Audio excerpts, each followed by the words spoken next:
ଯୋଉମାନଙ୍କର ବିବାହ ପ୍ରସ୍ତାବ ଅଛି ଆଉ ମୋତେ ଯୋଗାଯୋଗ କରିବ। ଆଉ ମୁଁ ଯଦି ମଧ୍ୟସ୍ଥ ହେବି ଚୋଖା ଟୋକା ଟୋକି ଗୋଟେ ମୁଁ ଛାଟି ଦେବି। ମୋତେ ଟିକେ ଯୋଗାଯୋଗ କରିବାର ଅଛି। ଏବେ ପରା ଗୋଟେ ବାହାଘର ସାରିକିରି ଆସିଲି। ଓହୋ ଏ ବାହାଘରଟା ଯାହା ହଉଛି ହଉ, ଗୋଟେ ମୁଣ୍ଡରୁ ଗୋଟେ ବୋଝଟିଏ ଗଲା। ଏଇ ବାହାଘରକୁ ଲଗେଇ କରି ମୁଁ ପୁରା 55 ବାହାଘରର ମଧ୍ୟସ୍ଥି କଲିଣି। ଆଉ ଯୋଉମାନଙ୍କର ବାହାଘର ହେଇଛି ସେମାନେ ପିଲା ଝିଅ ଜନ୍ମ କରି କି ଆନନ୍ଦ କି ଖୁସିରେ ଅଛନ୍ତି। ହେଲେ ମୁଁ ଏପର୍ଯ୍ୟନ୍ତ ବାପା ହେଇପାରିଲିନି। କଣ କରିବା? ଯୋଉଟା ନା ମୁଁ ତ ବାହା ହେଲି, ମୁଁ ମଧ୍ୟସ୍ଥି କରୁଛି, ହେଲେ ମୁଁ ତ ବାପା ହେଇପାରିଲିନି। କଣ କରିବା? ମୁଁ 5 ଥର ବାହା ହେଇ ସାରିଲି। ଚାରିଟା ସ୍ତ୍ରୀ କିଏ କେଉଁ ଆଡେ ପଳେଇଲି। ପ୍ରଥମ ସ୍ତ୍ରୀକୁ ମୁଁ ବାହା ହେଇଥିଲି ମେଜରେ ବସି ମୋର ବାହାଘର ହେଲା। ଚଉଠି ରାତି ବେଳକୁ ଆରମ୍ଭ କରିଥିଲା ଝାଡ଼ା ବାନ୍ତି ଏକ୍ସପାର୍ଟ କଲା। ଝାଡ଼ା ବାନ୍ତି କରୁଛି ତାକୁ ମେଡିକାଲ ନେଲି। ମେଡିକାଲରେ ମୁଁ ଅପେକ୍ଷା କରିଛି କାହା ସହିତ ଆସି ଦ୍ୱିତୀୟଟା ସ୍ତ୍ରୀକୁ ମୁଁ ବାହା ହେଲି। ବେଗରେ ବସିଛି ବ୍ରାହ୍ମଣ ମନ୍ତ୍ର ପାଠ ପଢୁଛି। ତାକୁ ଆଖି ମାରିଦେଲା। ତା ସହିତ ସିଏ ଆସି ମୁଁ ତୃତୀୟ ସ୍ତ୍ରୀକୁ ବାହାଘର ଦିନ କଣ ହେଲା? ଧର୍ମ ଭାଇ ସହିତ ସିଏ ଆସି ଚତୁର୍ଥ ସ୍ତ୍ରୀକୁ ବାହା ହେଲା ବେଳକୁ ହେଲା ସବୁ ଭଲ ମତ ସରିଲା। ଆସି ଘରେ ରାତି ପାଇଲେ ବେଳକୁ ଆମ ଘରେ ପୁରା କଳା କନା ବୁଲେଇ ପଡେ। ଚାରିଟା ସ୍ତ୍ରୀ କିଏ କୁଆଡେ ପଳେଇଲେ। କିନ୍ତୁ ଏବେକା ପଞ୍ଚମ ପକ୍ଷ ସ୍ତ୍ରୀ ଯାହା ହଉ ଇଏ ମାତ୍ର ବର୍ଷେ ତିଷ୍ଠିଲା। କିନ୍ତୁ ଇଏ ବି ଛାଡ଼ିବା ହେଲା। ମତେ ଲାଗୁଛି ଇଏ ନା ଦିନେ ଖସି ହଉ। ସେ ଯାହା ହଉ ଗାଈକୁ ଚାର ବାନ୍ଧି ଯଦି ଗାଈକୁ ଆମେ ଯଦି କୁଣ୍ଡା ପାଣି ନ ଦେବା ସେ ବାଡ଼ ଭାଙ୍ଗି ପଳେଇବ ନା। ଆଉ ସତକୁ ସତ ଯଦି ସେ ଚାଲିଗଲା ଟୋଟାଲ ଫାଇନାଲ ଉପରେ ଧରି ନେବାକୁ ହବ। ମୁଁ ଶୁଣାନ୍ତି ଆଣ୍ଠୁ ଗୁଡା। ସେ ସବୁ କଥା ଛାଡ଼। ବର୍ତ୍ତମାନ ମୋର ପଞ୍ଚମ ପକ୍ଷୀୟ ସ୍ତ୍ରୀ ମାନେ ରସବତୀ ମାନେ କଷି ଘରମଣି ମାନେ ମୋ ଘରମଣି କୁଆଡ଼େ ଗଲେ ଟିକେ ଦେଖିବା। ରସବତୀ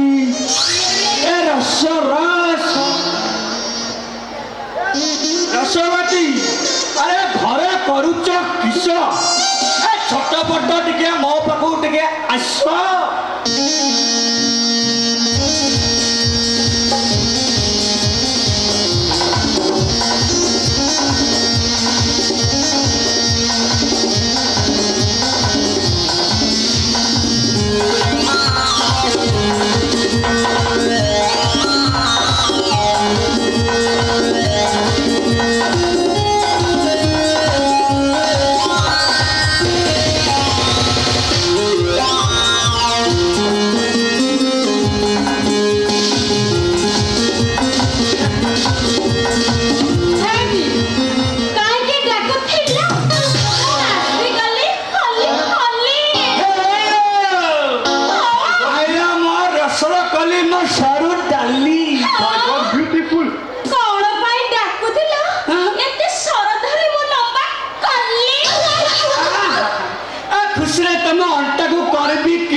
କେଡ଼େ ସରଟାରେ ପଦ ଉପରେ ପଦ ପକେଇ କଥା ହଉଥିଲି ଘର ଆଡୁ ଆସିଲା ମୋ ଇଞ୍ଜିନଟାକୁ ପୁରା ଡାଉନ କରିଦେଲା।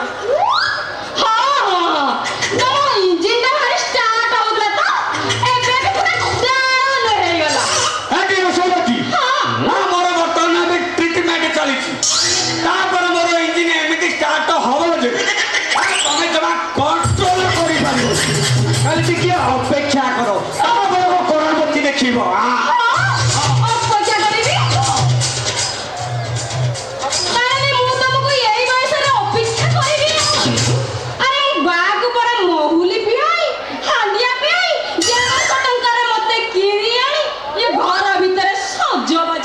ରଖିଛୁ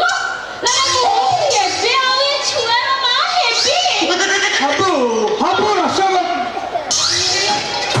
ଟିକେ ଧୈର୍ଯ୍ୟ ଧର, ଏବେ ବ୍ୟସ୍ତ ହୁଅ ନା। ଆଉ କଣ ଇଏ ବୁଢୀ ହେଲା ବେଳକୁ ମାରିବି? ତମ ଦ୍ୱାରା କିଛି ବି ହବନି। ଫୁସୁରି ଯିବ।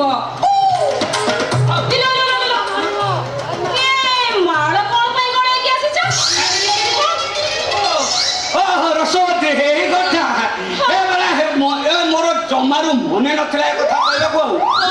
ଏ ଗତ ବର୍ଷ ଏଇ ତାରିଖ ଏଇ ତିଥିରେ ପୁରା ଆମର ବାହାଘର ହୋଇଥିଲା। ସତ୍ୟ ନା କଣ? ମୋର ତ କାହିଁ କିଛି ମନେ ପଡୁନି। ମନେ ରହିବ କାହିଁକି? ସେମିତିଆ କିଛି ଦୁର୍ଘଟଣା ଘଟିଥିଲେ ମନେ ରହିବ। ଏଟା ମୂଳରୁ ତ ଫୁସ୍। ଆଉ ରସବତୀ ତମେ ଜମା ମନ ଖରାପ କରନା। ଆଜି ଆମର ବିବାହ ବାର୍ଷିକକୁ ମନେ ପକାଇ ଆସ ଆସ ଆମ ପ୍ରେମର ଟିକେ ପୋଷା କାଠି ଖେଳିବା। ପୋଷା କାଠି ଖେଳିବା କହିଲ? ପୋଷା କାଠି ଖେଳିବା? ତମର ଆଉ ଇଏ କାଠିରେ ଆଉ ଷ୍ଟ୍ରଙ୍ଗ ଅଛି ଯେ ପୋଷା କାଠି ଖେଳିବ? ପୋଷା କାଠି ଖେଳି ବସିଲେ ଉଠି ପାରୁନି, କହିଲେ ପୋଷା ଖେଳିବା। ଥରେ ଉଠିଲେ ନା ମୁଁ ଆଉ ଜମା ବସେ ମୁଣ୍ଡଟାକୁ ଜମା ଖରାପ କରିନ କରୁଛି।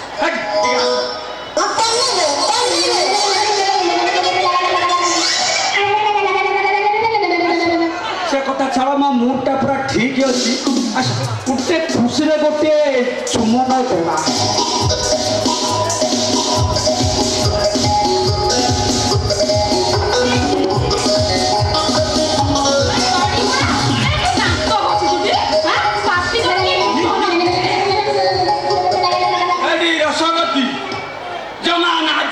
ঠিক ଅଛି ମାନେ ଆଜି କିଛି ଶୁଣିବି ଜମା ପୁରା ମାରି ଶୋଆଇ ଛାଡ଼ିବି ନାହିଁ।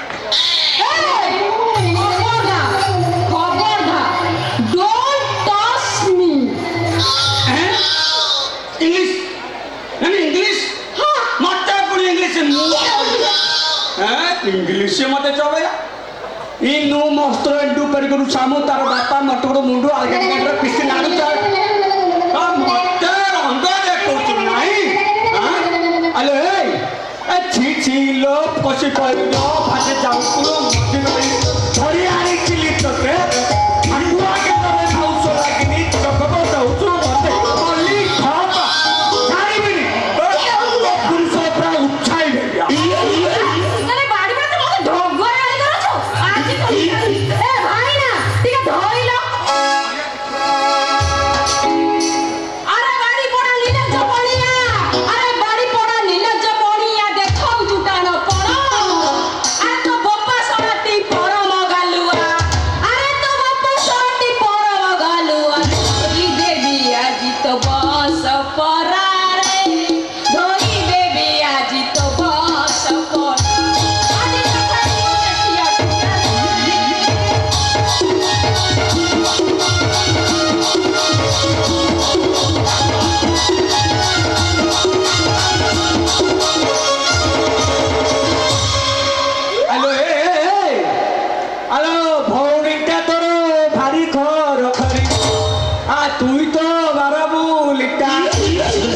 আজি পিটিকি তোর চোপা ছড়েইবি আজি পিটিকি তোর চোপা ছড়েইবি রাখিব কৌ ঘইটা পুত্র বার বলিতা আজি ভাঙি দেবি তোর অন্ডাল পুত্র বার বলিতা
ପଚାରି ବୁଝିବା।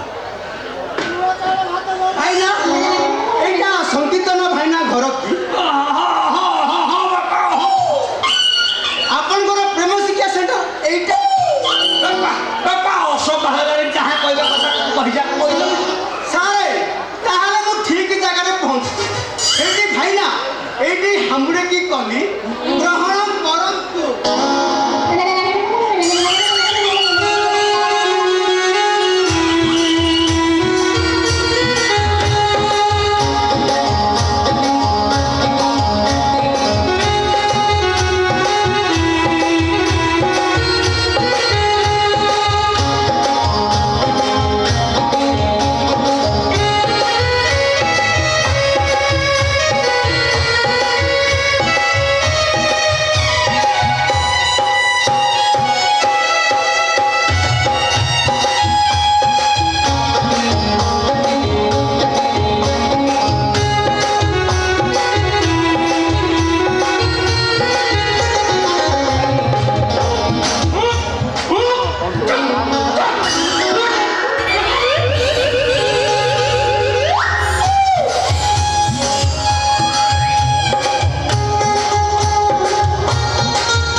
କୁଆଡ଼େ ଆସିଥିଲ କହ ଗୁରୁଜୀ?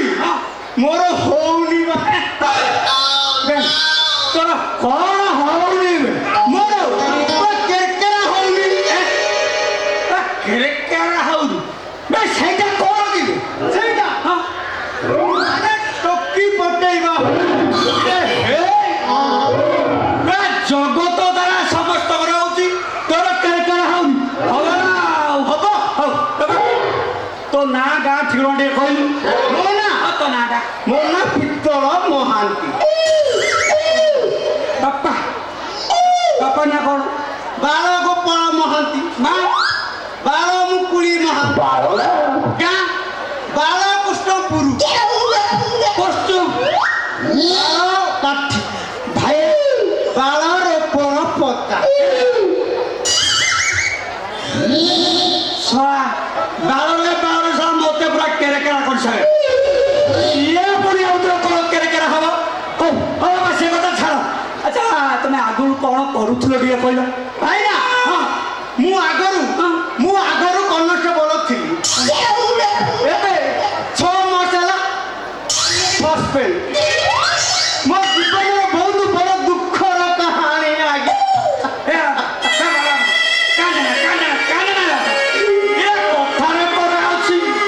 ନିଜ ଦୁଃଖ ପର ଆଗରେ ପ୍ରକାଶ କରିଦେଲେ ଦୁଃଖଟା ହାଲୁକା ହେଇଯାଏ। କହିଦେ ଦୁଃଖ କାଣ୍ଡା କହିଦେ। ଆଜ୍ଞା ଜଙ୍ଗଲ ମଝିରେ ଲାଶ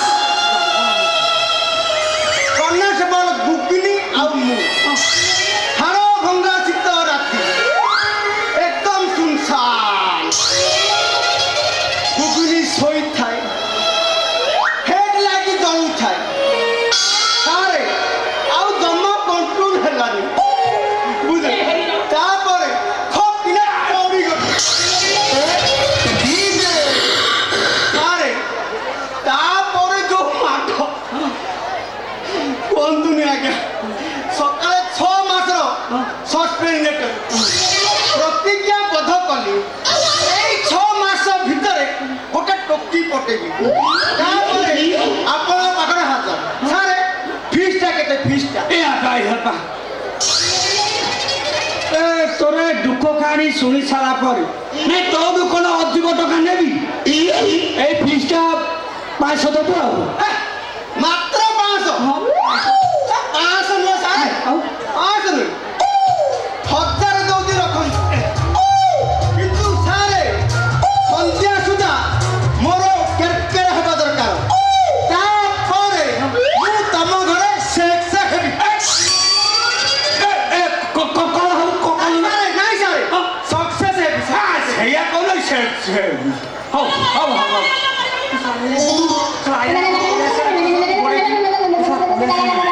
ଏ ବୁତା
କାଢି ଦଉନ अबे चुप चुप शोना ऐसे बोला तूने काहे के हवा ଆଉ ସିଏ ପା ମୋ ପଞ୍ଚମ ପକ୍ଷ ସ୍ତ୍ରୀ ଆମ ବଂଶ ରକ୍ଷା କରିବାକୁ ତାକୁ ପୁରା ବାହାରିଛି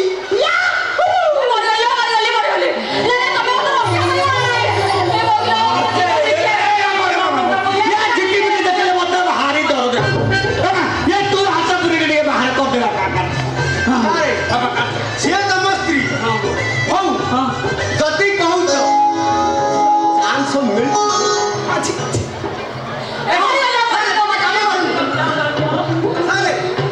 ମେଡିକାଲ ଷ୍ଟୋରକୁ ଯାଆନ୍ତୁ ମେଡିକାଲ ଷ୍ଟୋରକୁ ଯିବି ମେଡିକାଲ ଷ୍ଟୋରରୁ ଗୋଟେ ହ୍ୟାଣ୍ଡ ଗ୍ଲୋଭ୍ସ ନେଇକି ଆସିବେ ହଁ ହଁ ଝିଟି ପିଟି ଉପର ମୁହଁ ହେଲାନି କୋଉ ଗଳି ପଶିଯିବ ତାହେଲେ କାଢିବାଟା ମୁସ୍କିଲ ହେଇଯିବ ମତେ ଡର ମୁଁ ଯାଇ ମେଡିକାଲ ସାଙ୍ଗେ ସାଙ୍ଗେ ଯାଉଛି ଏଇ ସାଙ୍ଗେ ଯା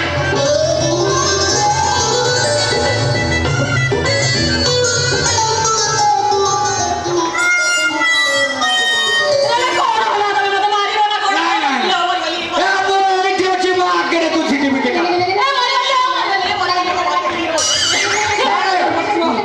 ଝିଟି ପିଟି ଉପର ମୁହଁ ହେଲାନି ସାର୍ ଚଞ୍ଚଳ ଯାଆନ୍ତୁ ତା ନହେଲେ କୋଉ ଗଳି କନ୍ଦିରେ ପଶିଯିବ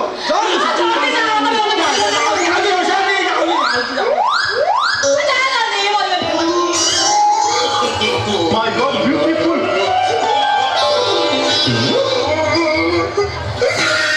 My God, beautiful.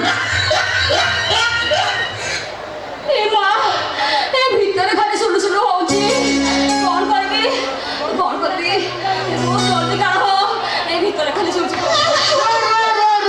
କିଛି ମୁଁ କଣ କିଛି ବ୍ୟବସ୍ଥା କରୁଛି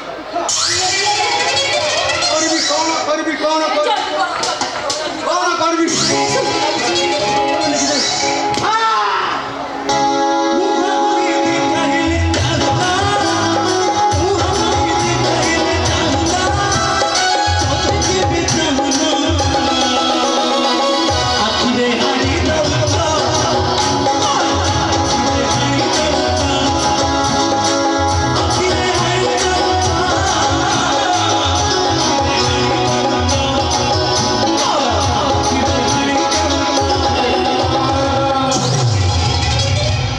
ଏଥର ଝିଟିପିଟି ବାହାରି ପଡ଼ିଲା ଭଲ ଭାରି ଭଲ ଲାଗୁଛି ମୋ ଦେହଟା ଖାଲି ଶୀତେଇ ଯାଉଛି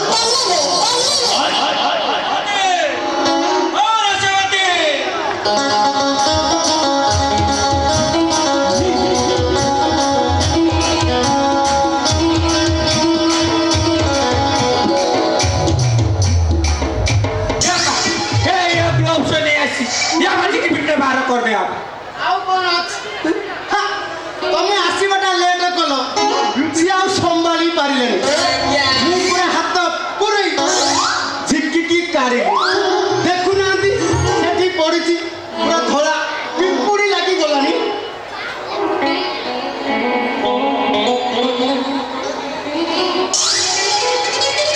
ए आशावादी आ झिटी पिटीटा केडुटा किलो କେତେ ବଡ କଣ ପା ମୋ ହାତ ତଳେ ହାତ ମାରିଲେ ଏତିକି ଛୋଟ ଲାଗୁଥିଲା ଆଉ ଜାଣିଛ ସେ ଯେତେବେଳେ ହାତ ପୁରେଇକି ଝିକି ଦେଲେ ଏଇ ଲମ୍ବା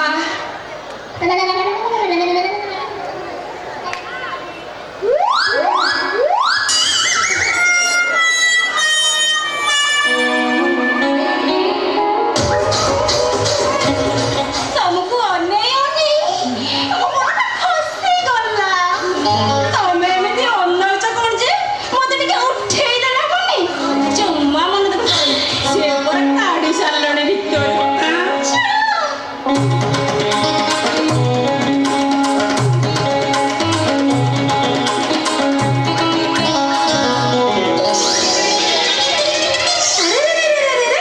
ସାରେ ଏଥର ମୁଁ ଆସୁଛି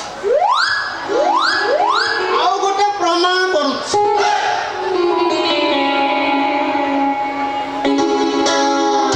ये छुआ हनुमान बड़े शिष्य क्या है रे तथास्तु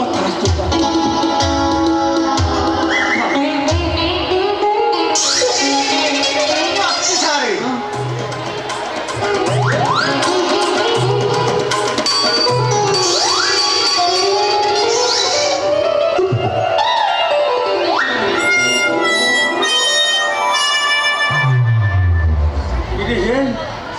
ଭଳିଆ ରସବତୀ କ'ଣ ମୂର୍ତ୍ତି ହସି ଦେଇ ପଳେଇଲା ଇଏ ଶଳା ମଧ୍ୟ ହନୁମାନ ଭଳିଆ ଶିଷ୍ୟଟିଏ ହେଇ ଏମିତି କରି କ'ଣ ମଲା ମୋତେ ସନ୍ଦେହ ହଉଛି ୟାର ସନ୍ଧାନ କରିବାକୁ ପଡ଼ିବ।